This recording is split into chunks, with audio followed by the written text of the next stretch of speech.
Bom dia, tudo bem? A mensagem que Deus colocou para mim hoje, ela diz assim: tenha paciência, mantenha calma, pois quem confia passa a prova dando glória.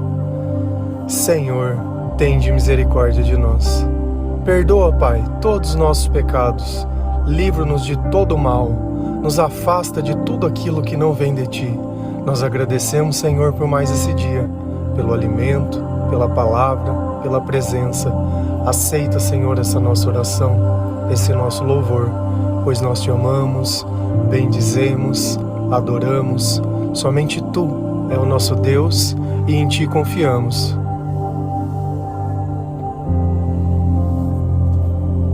Por mais que você faça tudo certo, uma coisa tenha certeza e convicção: os dias difíceis, eles virão. O mal, ele só pode usar de quem está próximo de você. Ele só pode te atacar com aqueles que são deles, ou com aqueles que são do Senhor, porém que não fecham as suas brechas e não confiam na palavra de Deus. Que a tribulação vai vir, isso é uma certeza, mas que o poder de Deus é soberano, isso é uma certeza maior ainda. E o que é confiar? Confiar é justamente não questionar. Confiar é aceitar, independente do que as coisas estejam acontecendo ao seu redor. Dentro de você, o louvor ele não pode parar, a adoração ela não pode parar, a oração ela não pode parar, porque esse é o resultado de uma vida cheia do Espírito Santo. E é graças aos dons do Espírito Santo que nós passamos na prova, dando glória a Deus. Se a gente vai lá em Gálatas 5, versículo 22, a palavra do Senhor ela diz assim: mas o fruto do Espírito é amor, alegria, paz, paciência, amabilidade, bondade, fidelidade e autocontrole. Todas essas coisas, todos esses sentimentos são graças à presença do Espírito Santo. Assim como num dia quente, você pode sentir uma brisa que bate no seu corpo. Por quê? Porque aquilo te refrescou.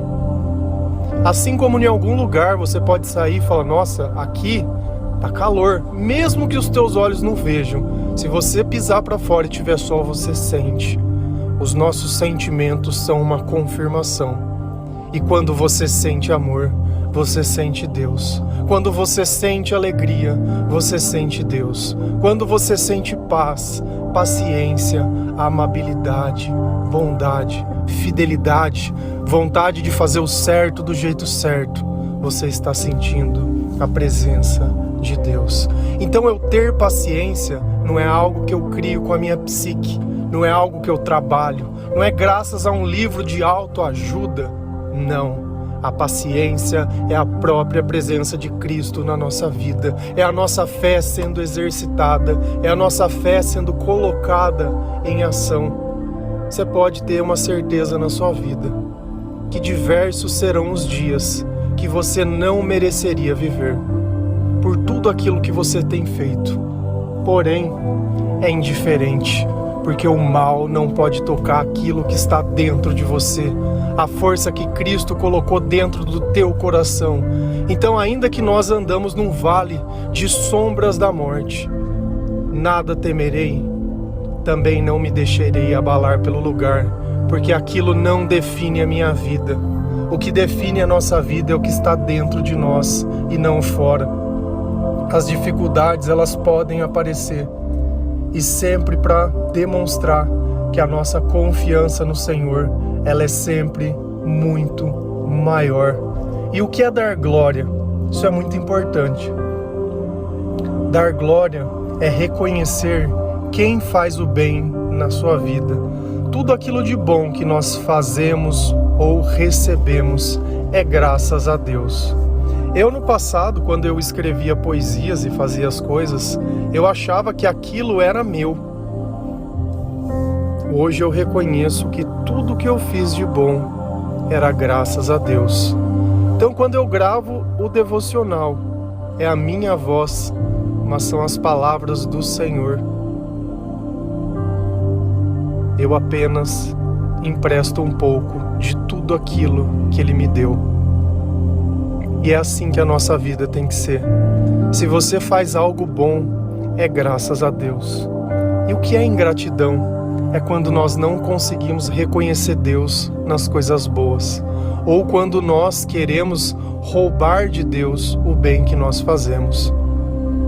Quando eu gravo um devocional, quando eu respondo um versículo, quando eu faço tudo isso sem nada em troca, sem pedir dinheiro, sem pedir nada, é graças a Deus, é por amor ao Senhor. O Senhor diz na palavra: de graças recebereis, de graças darás. Então é o mínimo, dentro de tantos sentimentos bons, que eu faça algo bom com tudo aquilo que Deus me deu. Nós só podemos usar aquilo que nós temos, nós só podemos dar aquilo que é nosso. E o amor é justamente isso, é distribuir aquilo que Deus coloca dentro de nós. Às vezes no equívoco, na ignorância, na falta de sabedoria, porque sem temor é impossível a gente adquirir sabedoria, porque o temor é o respeito. E se eu não respeito aquele que me criou, como eu posso ter uma relação com ele? Pensa na relação que nós temos com os nossos pais. Não é preciso ter respeito? Respeito pelos mais velhos? É preciso. Porque nós temos que entender que aquelas pessoas, elas têm mais experiência que nós dependemos dela. Não existe maior absurdo quando você pega um filho que ele se revolta contra um pai, uma mãe. Quantas coisas essa família, esse pai, essa mãe não abriram mão para que essa criança pudesse ter alguma coisa? Você, essa criança, que tanto culpa, que tanto se vitimiza, que tanto compara a sua vida com a vida de outras pessoas. O importante é que aquilo que você acha que estava faltando para você era Deus. O bem que você queria sentir é a ausência de Deus que não estava na sua vida. E eu acho que o maior pecado de todo pai e toda mãe é não oferecer Jesus para os filhos. Talvez porque nem eles tiveram dos próprios pais. Mas nós precisamos quebrar essa cadeia de comando. Nós precisamos criar algo diferente. Por quê? Porque enquanto você terceiriza a educação, o conhecimento e tudo aquilo, você simplesmente entrega para o mal poder criar o que ele quiser dentro do pensamento dela.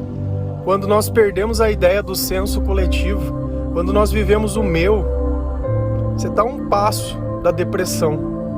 Um passo. Porque se a sua felicidade depende de vencer algo, de encontrar algo, talvez você nunca encontre. Se você não encontra, você não é feliz. Se você não tem, não é feliz. Talvez você esteja aí rolando páginas de, sei lá, Instagram, YouTube, Facebook, seja lá o que for, olhando outras pessoas vivendo a vida delas. Nossa, olha que lugar bonito, como eu gostaria de estar lá. Nossa, olha esse colar. Nossa, olha a pele, olha. Qual a intenção dessas pessoas? O que elas estão tentando mostrar para você? Porque aquilo que está dentro, nenhuma foto reflete. Só existe um lugar que nós podemos ver o coração das pessoas. É através das palavras. Porque a boca fala do que o coração está cheio. Você consegue ver o coração de alguma pessoa? Hoje a gente vê que tem roteiros, eles seguem roteiros, se der errado eles voltam, regrava e fica, e cria uma falsa sensação de perfeição. A perfeição, ela não existe, a não ser que Deus esteja com você, porque o Senhor diz: quando o perfeito chegar, o imperfeito será jogado fora. Se a gente continua lendo a palavra e começa a pensar em tudo isso, a gente lembra lá de Abrão. Abrão, ele não tinha uma Bíblia para saber quem era Deus, quem era Jesus, quem era nada. Abrão tinha apenas os seus sentimentos. E um dia um sentimento disse, falou: olha, sai da casa do seu pai, sai dessa cidadela, sai disso e vai para aquela terra lá longe. Cara, a casa do meu pai, Puxa, mas lá eu tenho tudo. Lá tá a minha família, lá eu tenho proteção. Você quer que eu saia daqui e vá para algum lugar bem longe daqui? E você imagina o pai falando, você vai para onde? Fala, eu não sei, mas por que você vai? Não, porque eu senti. Mas como assim sentiu? Não, Deus falou comigo. O que é Deus? Eu não sei, o que você tá falando? Você tá louco, Abraão tá louco. E essa mesma voz continuava falando com ele e com a família dele, com a esposa dele, que não podia ter filhos e não podia ter nada. E sabe o que estava acontecendo na vida daquele homem? O tempo estava passando. E cada dia ele estava mais velho, tanto ele quanto a esposa. Mas dentro dele tinha um sentimento. Você vai ser pai. Você vai ser pai de muitas nações. A sua geração vai ser tanta que não vai conseguir contar, nem contar as estrelas do céu. De tanta gente que vai sair. E ele tinha uma promessa, mas não tinha mais tempo. Se a gente vai lá em Romanos 4, versículo 19 e 21, a palavra ela diz assim: Abraão tinha quase 100 anos, mas mesmo quando ele pensou a respeito do seu corpo, que estava como morto, ou quando lembrou que Sara não podia ter filhos, a sua fé não enfraqueceu. Abraão não perdeu a fé, nem duvidou da promessa de Deus. A sua fé o encheu de poder e ele louvou a Deus, porque tinha toda a certeza de que Deus podia fazer o que havia prometido. Fé é a certeza de saber que Deus há de fazer o que ele havia prometido. Olha a situação que Abraão se encontrava. O pai de todas as nações, só existe Israel porque existiu Abraão. Tanto que quando eles falavam, mas que Deus é esse? É o Deus de Abraão. É o Deus de Jacó. É o Deus de Isaac, que ninguém conhecia aquele Deus. É o Deus que ele sentiu e obedeceu. É o Deus que ele acreditou naquela voz. Esse é o Deus. E olha a situação que ele estava e ainda estava com fé e confiança. A palavra diz, o seu corpo estava como morto e a sua mulher, ela não podia ter filhos. Eles passaram uma vida inteira tentando. Escuta isso. Uma vida inteira tentando e acreditando numa promessa. E você, na primeira dificuldade, na primeira vez que algo não dá certo, já quer desistir, já quer jogar a toalha, já quer justificar, já quer subjugar a Deus e já quer tudo. Olha o que é fé. Fé é você insistir dia após dia. E eu sei bem o que é isso, que é viver em fé. Porque minha vida inteira, nunca ninguém acreditou em mim. Nunca ninguém acreditou nas minhas palavras. Nunca ninguém deu um nada pelos meus sonhos. Eu sempre fui rejeitado. Eu sempre fui excluído. Eu sempre fui subjulgado por tudo. Por tudo. Tem coisas que se eu contasse eu sentiria vergonha. Nunca me faltou um prato de comida na mesa. Mas na maior parte do tempo, eu nunca tinha um abraço. Eu nunca tinha, a maior parte do tempo, talvez, muitos amigos, mas os poucos que eu tinha, eles eram sinceros. Sabe por quê? Porque o amor humano, ele é complicado. E eu, enquanto criança, eu vivia no meio de uma relação onde os meus pais, eles estavam se separando. O meu irmão morava numa casa, eu morava em outra casa, minha mãe numa casa, meu pai em outra casa, corações magoados. A palavra fala que o coração está cheio, então você imagina o ambiente. As pessoas tentando ficar bem e eu precisando de alguma coisa.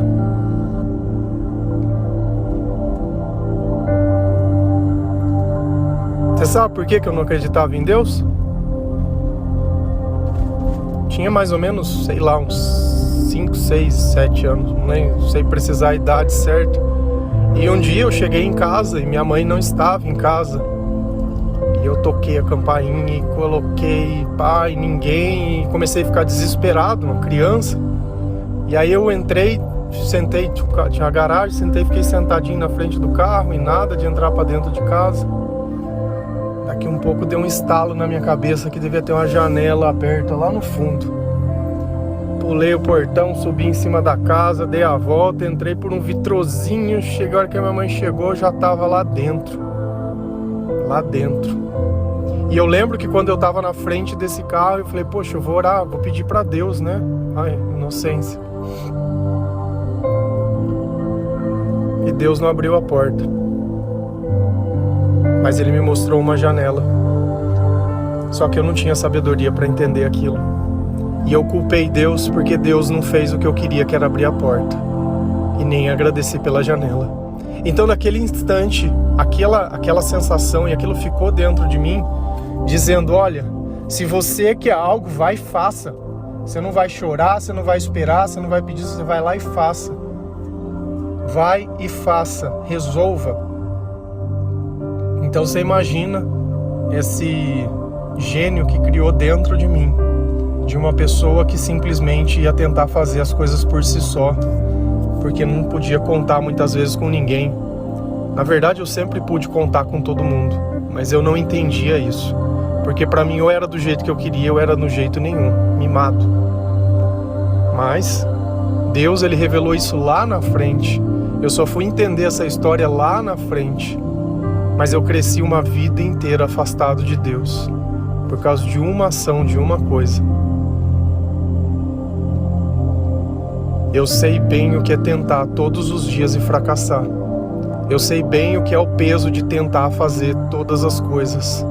Mas eu sei que a promessa de Deus, ela não volta vazia, que a palavra de Deus, ela não volta vazia. Então, se a minha vida se transformou, foi porque eu agarrei essa fé. Tive todo o suporte. E quantos não têm o suporte, mas não entendem o valor e não conseguem sair de uma cama? Quantos não têm tudo?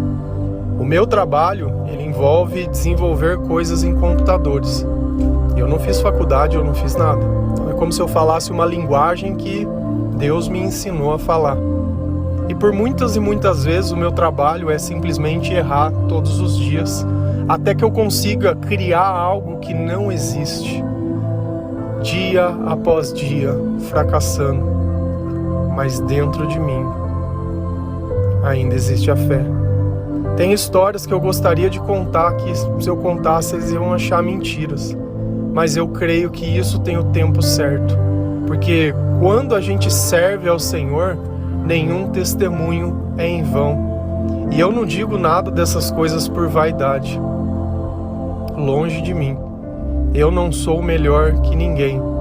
O tempo todo eu estou aqui tentando dizer para todos, vamos ler todos a palavra de Deus, vamos ajudar todos a evangelizar, vamos ajudar todos a fazer todas essas coisas. Porque eu sei o quanto é a dor de ser excluído. Eu passei tempo demais nas sombras. Hoje eu não tenho mais isso. Hoje, graças a Deus, me sinto parte de uma família, me sinto parte de tudo que eu nunca tive enquanto criança. Hoje eu tenho tudo isso. Na verdade, eu sempre tive tudo. Mas quando falta sabedoria para reconhecer e agradecer, é como se nós não tivéssemos nada. Graças a Deus, eu tenho uma família maravilhosa. Em todos os sentidos. Independente. Porque se não fosse o começo, eu não poderia saber o tamanho da graça. Se não fosse tudo que eu passei, se não fosse cada dia em depressão, se não fosse cada dia triste, eu não saberia o valor de cada oração. E às vezes eu tenho que falar coisas aqui que são difíceis. Não é fácil reconhecer muitas vezes a nossa vida, porque é um passado que às vezes a gente tenta esquecer. Mas quando a gente é curado, a gente olha a cicatriz e lembra a razão dela, mas lembra também quem fechou a ferida. Então nós não podemos apagar o nosso passado e nem precisamos fazer isso. Ele é o nosso testemunho para mostrar, olha, eu já vivi no inferno e graças a Deus, hoje eu sei o que é viver no céu. Então nós devemos valorizar cada coisa da nossa vida. Por isso eu falo para vocês, talvez a dificuldade que as coisas que aconteçam hoje, eu nem consigo comparar.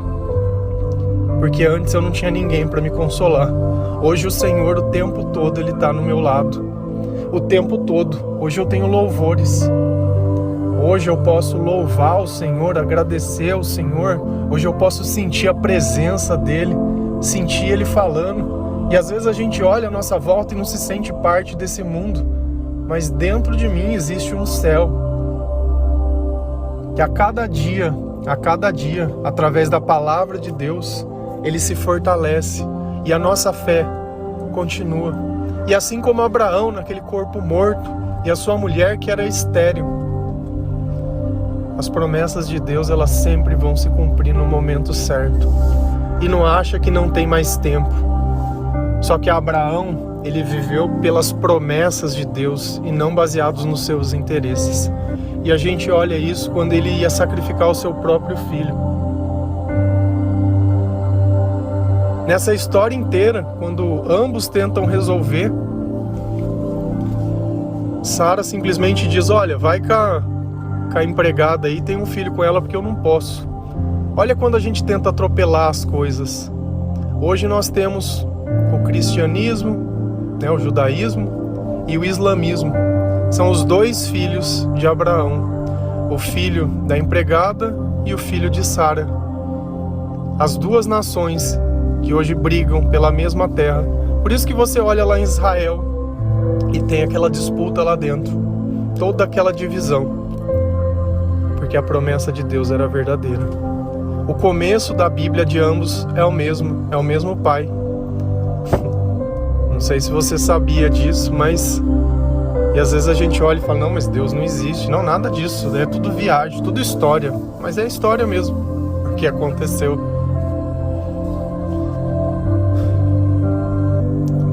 Você não está sozinho. Ainda tem tempo. A paciência é fruto do Espírito Santo. A calma é fruto do Espírito Santo. A ansiedade passa quando Deus chega. Quando a tribulação vem ou quando a prova vem, a confiança ela não pode se abalar. Porque a fé é justamente isso, é acreditar nas coisas que não se vê. Que não se vê. Eu nunca, se você perguntasse para aquele Gabriel lá de trás, se os sentimentos que eu tenho hoje poderiam existir, eu nunca ia dizer que eles existiriam, porque eu nunca tinha sentido. Porque o que o mundo oferece jamais vai poder se comparar às coisas que Deus pode oferecer. Por isso hoje, dia após dia, eu creio nas promessas de Deus e eu estou aqui testemunhando, não para minha glória, mas para glorificar o Senhor sempre e lembrar a todo instante, a cada cicatriz e a cada marca, da onde Ele me tirou e da onde Ele vai te tirar também. Amém? Que Deus abençoe cada um de vocês. Nunca esqueça o seu testemunho, nunca esqueça a sua cruz, porque quando a gente segue Jesus, a gente carrega a nossa cruz, mas Ele nos ajuda. Ele nos ajuda. Que Deus possa tocar o seu coração, curar as tuas feridas e tirar toda essa mágoa da tua vida. Tudo isso que te impede de ver a graça de Deus, de agradecer. Obrigado, Senhor, por estar na nossa vida. Obrigado, meu Deus, pelo alimento, pela palavra, pela presença, pela paciência. Obrigado, Senhor, pelo sacrifício de Jesus Cristo. Obrigado pelo amor e pela sua imensa misericórdia. Amém? Que Deus abençoe cada um de vocês. Feliz a nação cujo Deus é o Senhor. Um bom dia.